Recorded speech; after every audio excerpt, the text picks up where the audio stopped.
Salut à tous, c'est Jody des Livres de la Crypte. On se retrouve dans une nouvelle vidéo aujourd'hui où je vous fais un book haul tout bonnement.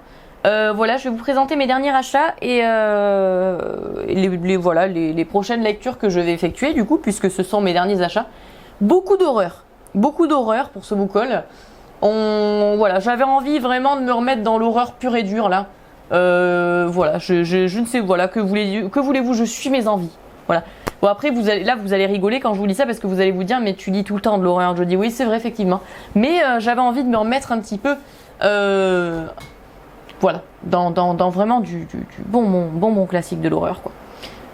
Donc premier livre que j'ai à vous présenter, je suis en train de les lire actuellement en fait. Les 3 premiers que je vais vous présenter, je suis en lecture. Donc il s'agit de Brèche vers l'enfer de Kate Koja. J'espère que je le prononce correctement. Ou de Katie Koja, je ne sais pas comment ça se prononce. Une histoire qui a l'air juste exceptionnelle. Je l'ai à peine commencé, je sens que ça va beaucoup me plaire. Je n'en suis qu'à la page 20, donc voilà. Mais je sens que ça va beaucoup me plaire cette histoire. Et en fait, si vous voulez, ce récit, je le voyais beaucoup passer sur le booktube américain. Voilà, sur le booktube d'horreur américain. Mais également sur Goodreads. Comme l'un des meilleurs romans d'horreur. Voilà, je le vois extrêmement passer comme ça. Et du coup, je me suis dit, l'un des meilleurs romans d'horreur, mais je vais le lire. Et en fait, si vous voulez, en anglais, il s'appelle The Cipher. Donc moi je me disais voilà, je ne savais pas qu'il était traduit en français jusqu'à ce que je le découvre dernièrement, donc j'étais ravie et je me le suis procuré. Regardez cette couverture de fou, nous sommes dans un J'ai lu épouvante, hein, vous savez comme j'aime, enfin, vous le savez de toute façon vu la collection qui se trouve derrière moi, à quel point j'aime ces éditions. Voilà, regardez, j'ai tout ça de Pocket Terreur et de J'ai lu épouvante, donc voilà, vous savez à quel point j'aime ces vieilles éditions que je trouve absolument magnifiques. Dommage qu'on n'en fasse plus aujourd'hui, hélas. Et donc du coup, de quoi on parle là-dedans? D'après ce que j'ai compris, nous allons parler d'une femme. Une femme qui va découvrir dans son immeuble une brèche. Voilà. Brèche qui serait apparemment une porte vers l'enfer, tout bonnement, voilà. Et cette jeune femme, voilà, va-t-elle explorer cette brèche? Va-t-elle l'exploiter? Va-t-elle y aller? Nous sommes dans un roman d'horreur, je suppose que oui. Mais voilà, j'ai hâte de savoir. Une histoire d'épouvante comme je les aime. Je suis déjà en train de le lire tellement ça me faisait envie. Et tellement vraiment, quand je l'ai vu, je me suis dit, ouais, il est traduit en français, c'est trop bien. J'aurais pas besoin de le lire en anglais. Bref, j'étais trop contente. Et du coup, voilà, je me le suis procuré. J'ai vraiment hâte. Et là, je suis en train de le lire. Donc voilà, je vous en dirai des nouvelles très vite, sûrement dans un prochain update. Ensuite, autre lecture que je suis encore en train d'effectuer également. Il s'agit de Silent Hill Omnibus. Regardez-moi cette merveille, les gars. Je vous explique. Cette merveille, je ne la trouvais pas à moins de 100 balles sur Internet. Hein. Ça ne coûtait pas moins de 100 euros. Impossible de le trouver à moins de 100 euros. Je me promène sur Internet, je me promène tranquillement, vous me connaissez. Je tombe sur cette merveille à 11 balles sur Rakuten. Voilà, sachez-le, Rakuten, voilà, c'est un site d'occasion sur lequel vous pouvez trouver des trucs pas mal. Il y a des gens qui vendent, des particuliers qui vendent des trucs. Et donc, je suis tombée sur cette merveille, puisque en fait, je suis allée sur Chasse aux livres pour l'histoire. Chasse aux livres, c'est un site, si vous cherchez, qui vous tapez le nom d'un livre, et ça va tout simplement vous sortir le prix le moins cher. Voilà, vendu sur Internet. Au plus cher, voilà, ça c'est pas mal. C'est un comparateur de prix si vous voulez, mais pour les livres. Et moi, je cherchais ce livre depuis un petit bout de temps. Et là, je vois qu'il était à 11 balles sur Rakuten. Je me suis dit, c'est pas possible. Là, c'est pas possible. Je suis obligée de l'acheter.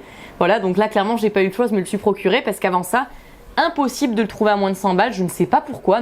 Vraiment, je ne sais pas pourquoi. Bref. C'est en anglais. Voilà, c'est en anglais, mais comme ce sont des comics, moi ça ne me dérange pas du tout au demeurant. Enfin, vous le savez, je lis en anglais et ça ne me dérange pas de lire certains romans en anglais et des comics encore moins, puisque les comics, voilà, c'est vraiment pas emmerdant à comprendre, on va dire, si on parle un tout petit peu anglais. Et en fait, cette œuvre, tout simplement, ça regroupe les comics de Silent Hill. Voilà, je sais qu'il y a un Silent Hill Omnibus numéro 2, puisqu'il y a eu des nouveaux comics depuis. Mais moi, je me suis procuré la première, du coup, parce que j'ai envie de voir tout simplement si j'aime ça et si c'est fidèle aux jeux vidéo surtout, puisque j'adore je suis une grande fan du jeu vidéo Silent Hill. Et voilà, j'attends de voir si je suis déçue ou pas avant de continuer à lire les autres comics. Ce sont des dessins très particuliers, comme vous pouvez le constater. Là, on est vraiment dans du comics pur et dur, mais que j'ai hâte de découvrir, puisque clairement, moi, je vous l'ai déjà dit plusieurs fois sur cette chaîne, je suis obsédée par l'univers de Silent Hill, et clairement, voilà, c'est comment dire non. Voilà, quand je vois une œuvre comme ça, aussi rare à trouver, si peu cher, voilà, donc j'ai sauté sur l'occasion. C'est mes petites astuces. Voilà, moi j'achète quasiment tous mes bouquins d'occasion et clairement je ne dépense pas grand chose dans mes livres, contrairement à ce qu'on peut penser. Bon après il faut pas être tatillon, hein. On va quand même tomber sur des livres qui ont déjà été utilisés, ce que je comprends, il y a des gens que ça pourrait rebuter. Moi personnellement j'achète quasiment tout d'occasion et j'en suis très contente. Autre œuvre que je me suis procurée et que je suis également en train de lire actuellement, il s'agit de The Sleep of Reason, An Anthology of Horror. Donc comme son nom l'indique, et comme mon accent magnifique l'indique, nous sommes sur une anthologie de comics d'horreur. Regardez cette couverture absolument magnifique, qui me fait penser, pour ceux qui connaissent, à Adventure Time un peu. Genre voilà, c'est une couverture qui me fait penser un peu à Adventure Time dans les graphismes. Voilà, extraordinaire ce bouquin. Pourquoi extraordinaire ? Nous sommes, je vous en dirai des nouvelles après l'avoir lu bien entendu, mais nous sommes dans une anthologie d'horreur qui regroupe des comics d'horreur, mais originaux. Voilà. Il n'y a pas de zombies, pas de vampires, pas de loups-garous. On a vraiment des comics originaux qui se veulent différents. J'ai vu que beaucoup comparaient cette anthologie et les œuvres qui se trouvent dedans à Spiral de Junji Ito, à l'œuvre de Charles Burns, notamment. Il y a beaucoup de gens qui comparaient en fait ces comics à des œuvres extrêmement originales et intéressantes et que j'aime beaucoup. Et voilà, on est clairement dans une anthologie de comics en noir et blanc comme ceci, qui va regrouper des histoires d'horreur. Et voilà, je l'ai déjà commencé, ça me plaît beaucoup. Et donc j'ai hâte de vous en parler plus en détail quand je l'aurai lu, afin de vous donner mon avis. Ensuite, je me suis procuré, eh bien, un Pocket Terror. Êtes-vous surpris ? Non, vous n'êtes pas surpris, vous le savez très bien. Vous le savez très bien, j'ai plein de Pocket Terror dans ma bibliothèque. Êtes-vous surpris quand vous me voyez, vous m'en montrez un ? Non, je ne pense pas que vous êtes surpris à nouveau. Je me suis procuré Le Seigneur des Guêpes de Iain Banks, un classique de l'horreur hein, également, là, un classique de l'horreur dont j'entendais beaucoup parler. Je me disais qu'il fallait que je le lise et qu'il fallait que je me le procure, et je me le suis enfin procuré. Il s'agit d'une histoire assez particulière. D'après ce que j'ai compris, on est dans une histoire de psychopathe. Hein. On est dans une histoire où un psychopathe nous parle à la première personne, d'après ce que j'ai compris. Voilà, dans le résumé, clairement, on nous parle d'un homme qui a assassiné son petit frère, qui, un an après, a assassiné sa petite cousine, voilà, sur un coup de tête. Hein. Et c'est une personne qui nous dit « Ça fait des années que je n'ai plus tué personne et je n'ai pas l'intention de recommencer. Je pense que c'était juste comme une phase que je traversais. En tout cas, moi, on ne m'a pas surnommé le brûleur de chiens comme mon frère Eric, celui qui vient de s'évader de l'asile. » Donc je pense qu'on est clairement dans une famille complètement tarée du ciboulot, avec un frère fou et psychopathe, et un frère qui n'est pas très très clair dans sa tête non plus, mais qui a arrêté de tuer et qui du coup se dit bah, « je suis plutôt normal ». Donc voilà, je pense qu'on est dans une histoire de psychopathe qui a l'air très intéressante. En tout cas, là aussi, pareil, hein, très souvent cité comme comme parmi les meilleurs romans d'horreur, aux États-Unis notamment, et sur Goodreads. Donc très très hâte de lire ça, très très très hâte, et je vous en dirai des nouvelles. Je me suis procuré ensuite Chant du cauchemar et de la nuit de Thomas Ligotti. Alors là, vous allez vous dire, mais c'est inconnu au bataillon, on ne voit pas ce que c'est. Cette couverture est absolument magnifique au demeurant. Mais vous allez vous dire, on ne voit pas ce que c'est. Qui c'est Thomas Ligotti ? Qu'est-ce que c'est ? Et bien, en fait, Thomas Ligotti, c'est un auteur assez fondamental quand même dans l'horreur, un auteur classique de l'horreur également, mais un auteur qui n'avait pas été édité en France, ou tout du moins dont la France ne s'était pas beaucoup intéressée. Ça me fait penser d'ailleurs à Bienvenue à Sterkéville de Bob Liman que je vous avais présenté dernièrement. Voilà, ça fait partie de ces auteurs de l'horreur que, voilà, là en France, on s'y est pas trop intéressé.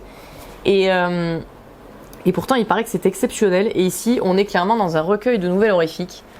Un recueil de nouvelles horrifiques que j'ai très hâte de lire, puisque il paraît que l'univers de Thomas Ligotti est extrêmement particulier. Les couvertures, d'ailleurs, anglaises et américaines de son œuvre sont absolument magnifiques. Ouais, ça me donne très envie. Ça me donne très envie, ça. Et voilà, Thomas Ligotti, c'est clairement une œuvre, c'est une plume assez classique du monde fantastique et de l'horreur. Donc j'ai pas mal hâte de découvrir sa plume. Autre plume assez classique du domaine de l'horreur, vous vous en doutez, Le Miroir de Satan de Graham Masterton. Je me suis procuré Le Miroir de Satan, une œuvre qui me faisait très envie également de Masterton, où nous allons parler de Martin, c'est un scénariste. Il va acheter un miroir. On est un peu dans le même modèle, si vous voulez, que le Trône de Satan ici encore. Hein. C'est plus ou moins le même modèle d'histoire. On a un homme qui s'appelle Martin, il va acheter un miroir qui appartenait à Boufuls, un enfant star d'Hollywood à l'époque, qui a été assassiné dans des circonstances tragiques et mystérieuses. Voilà. Et en fait, cet homme, Martin, il va se rendre compte que le miroir qu'il a acquéri, c'est tout simplement une porte sur l'enfer, sur une forme d'Hollywood à l'envers, en fait. Et Boufuls, l'ancien propriétaire de ce miroir, va se révéler être une menace assez flippante pour ce Martin. J'ai très hâte de découvrir ce que ça donne.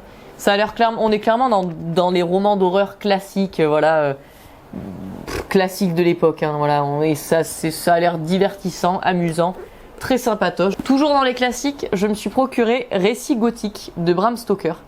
Bram Stoker, vous le savez, j'adore Dracula. C'est un de mes classiques préférés. Et pourtant, je me suis pas tellement intéressée à ses autres œuvres, à Bram Stoker, alors qu'il paraît qu'il y en a qui valent vraiment le détour. Là encore, on est dans un super poche de Fleuve Noir, voilà. Ces vieilles éditions que j'aime beaucoup. Moi, personnellement, j'aime beaucoup les super poches de Fleuve Noir. Je les trouve très sympatoches. Et donc, dans ce bouquin, on a 6 histoires différentes de Bram Stoker, dont Le repère du ver blanc, Le joyau des 7 étoiles, L'enterrement des rats. Donc, on a des histoires vraiment toutes différentes les unes des autres, mais des histoires horrifiques, des histoires fantastiques de Bram Stoker, que j'ai vraiment hâte de découvrir. Voilà, moi, la plume de Bram Stoker, j'aime beaucoup, vu que dans Dracula, j'avais beaucoup apprécié. Et ça sera l'occasion de découvrir voilà, d'autres œuvres de Bram Stoker. Ensuite, je me suis procuré La malédiction des momies. La malédiction des momies, là encore, nous sommes dans un super poche de chez Fleuve Noir. Voilà. La malédiction des momies, pour tout vous dire, c'est une anthologie qui va regrouper des histoires de momies, de pharaons, d'Égyptiens. Voilà, des histoires fantastiques, horrifiques, qui concernent les momies, les pharaons et les Égyptiens. Tout bonnement. Donc on va parler de ça. Ça me donne très envie. Moi, c'est un thème que j'aime beaucoup, donc j'ai très hâte de le découvrir.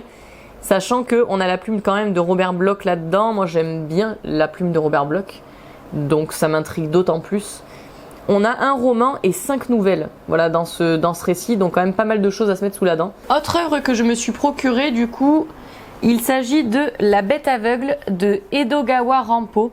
Ça fait pas mal de temps que j'ai envie de découvrir la plume de Edogawa Rampo, et Nabolita me l'a conseillé sous du coup l'une de mes vidéos en commentaire, et du coup je me suis dit que c'était clairement le moment. Alors j'avais envie de découvrir La Chambre rouge en premier, puisque là encore, donc Margarito l'avait conseillé dans une de ses vidéos, mais j'ai eu envie de tenter un autre de ses récits.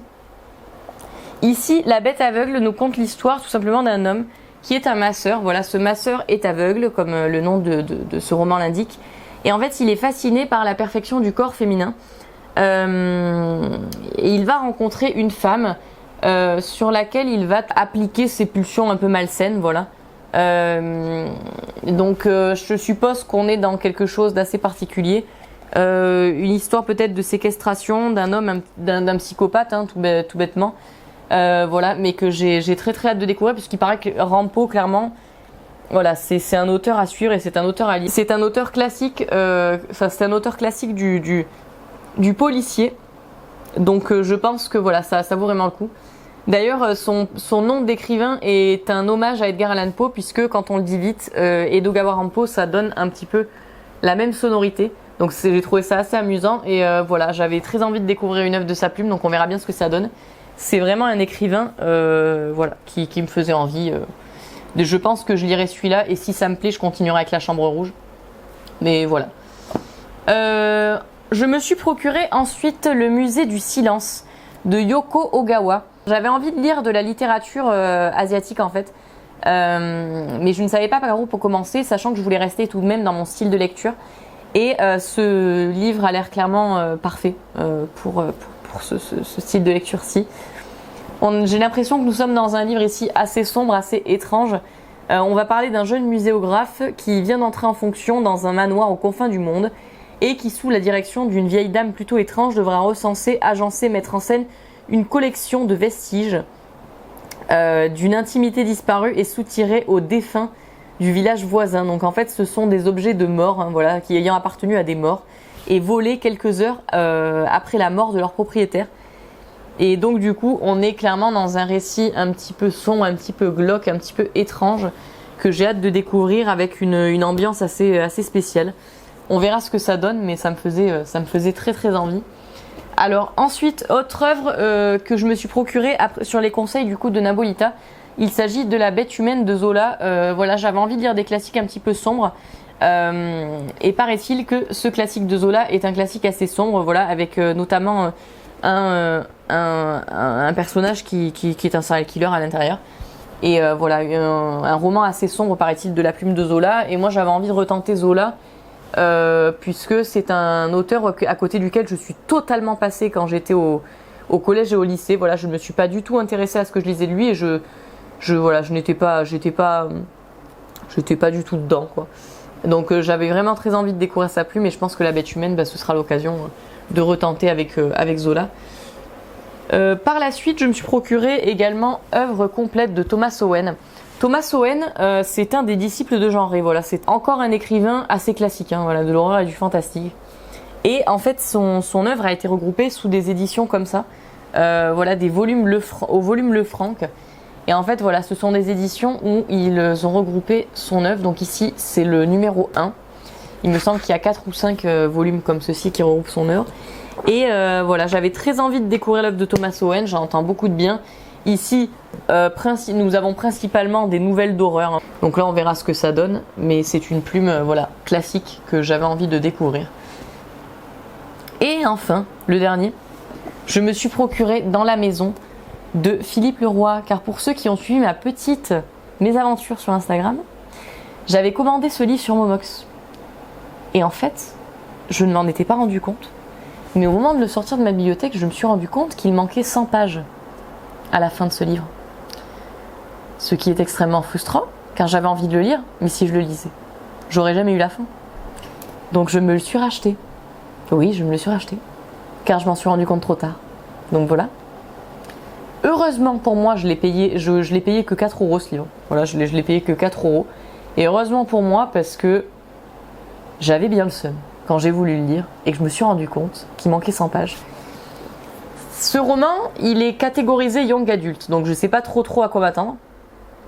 Ce que je sais, c'est qu'on va parler d'un groupe d'adolescents, 4 filles, 4 garçons, qui font une soirée dans une maison isolée en forêt et qui vont faire une soirée frisson pour plaisanter, qui va clairement mal partir, quoi, voilà, et qui va partir en cacahuète. On verra bien ce que ça donne, ça me donnait très envie. Voilà pour ce petit book haul, j'espère que ça vous aura plu. Si vous connaissez certains titres, n'hésitez pas du coup à me le faire savoir et à me le dire en commentaire. Si vous avez des titres à me recommander, je suis preneuse également. Restez tout du moins en ligne, puisque très prochainement j'annoncerai du coup le challenge littéraire que je vous ai préparé pour le mois de décembre. Comme ça vous pourrez constituer vos petites pages. J'espère que vous serez nombreux à participer et que ça vous plaira. En tout cas, je me suis vraiment amusée à vous préparer ça, donc j'espère que ça va vous plaire. On verra, je croise les doigts. J'espère également que ce book haul vous aura plu. Moi, je vous fais de gros bisous et je vous dis à très vite pour une prochaine vidéo.